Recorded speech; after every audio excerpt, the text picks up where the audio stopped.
Hello বন্ধুরা, সকালে কেমন আছো? আশা করি সবাই ভালো আছো। তো আজ যাচ্ছি কেক নিয়ে আসতে, যেহেতু আজ রতন দাদুর বার্থডে বলে। তো দেখতেই পাচ্ছ কেক নিয়ে এখন ফাইনালি দোকানে চলে যাচ্ছি। এখানে আমি আর অভিদা আছি। তো ফাইনালি দোকানে চলে এসেছি, এখন খুবই সুন্দর করে কেকটা আনবক্সিং করছি। দেখতেই পাচ্ছ রতনদা লেখা আছে, আমাদের সেই প্রিয় রতন দাদু আজ বার্থডে বলে কথা, দেখতেই পাচ্ছ।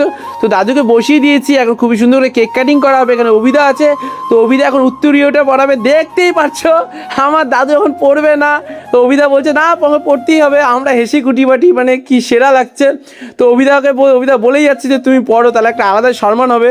তো বলছে না পড়বো না, ঠিক আছে কোনো ব্যাপার না। তারপরে এখন মোমটা খুবই সুন্দর করে ধরিয়ে দিচ্ছি, দেখতেই পাচ্ছ। তো আমার দাদু এখন চাকুটাও নিতে, এখন কি বলবো, মানে ধরবর করতেছে।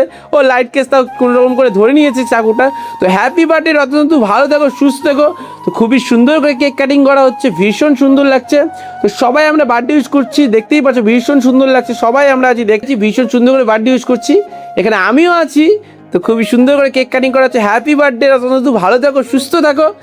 তো সুন্দর করে কেক কাটিং করা হয়ে, তো মোমটা বলছি লিভাতে সুন্দর করে ফু দিয়ে দিল, দেখতেই পাচ্ছ। তারপরে এখন আমাদের সেই জেঠুকে খুবই সুন্দর করে কেকটা খাওয়াই দিল। তো তার উপরে আমাকে খুবই সুন্দর করে খাওয়িয়ে দিচ্ছে।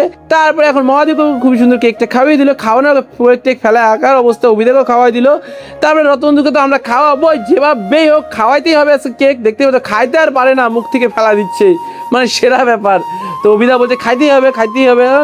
খাবে না, কি বলবো আর, তাও মানা নিতে লাগবে, কোনো ব্যাপার না। আজকে হচ্ছে রতনদুর বার্থডে বলেও কিছু ট্রিট দিচ্ছে। সে কি কি দিচ্ছে দেখাচ্ছি ছোট্ট মোট্ট, খুবই সুন্দর করে। তো চলো দেখাচ্ছি। দেখতেই পাচ্ছ এখানে এই যে ছানার পায়েস, এদিকে মিষ্টি, এখানে সব পাড়াপাড়ি হবে, খাওয়া দাওয়া করবো। কবিতা কিছু বলতে চাচ্ছ? আজকে আমার রতন দাদুর জন্মদিন। এই সালা দেখো পুরো ট্রিট চলছে, দেখো ছানার পুরো একবার ছানার পায়েসটা দেখো মাখনের মতন, দেখতেই পাচ্ছ একদম মাখনের মতন চামচে লেগে আছে। তো ভীষণ সুন্দর করে আমরা সবাই খাবো। আর তার আগে আমি অভিদাকে দিয়ে দিয়েছি, দেখতেই পাচ্ছ। অভিদাকে বললাম তাকে খাইয়ে দেখো কেমন হয়েছে। তাও খাও না। হ্যাঁ খাও, পুরো মাখন। তারপরে আমাকেও দিয়ে দিয়েছে, এখন আমিও খাবো। মিষ্টি ছানার পায়েস পুরো একদম মিষ্টি মিষ্টি, সুন্দর করে খাবো। তো ফার্স্ট বাইটটা দিয়ে দিচ্ছি, দেখতেই পাচ্ছ খুবই সুন্দর করে খেয়ে নিচ্ছি, দেখতেই পাচ্ছ। তো আমাকে আরেকটা মিষ্টি দিয়ে দিয়েছে। ইয়ে বাবা, একটা পাই না, দুইটা পাই না, তিনটা বাপরে। আর দিয়ে দিচ্ছে দাদুর। আজকে কেক কাটিংটা সুন্দর হলো। তো চলো, তো আজকে মিষ্টি কেমন হলো অবশ্যই কমেন্ট হলো, পারেন সাবস্ক্রাইব আর ফলো করবেন। Tata, bye bye.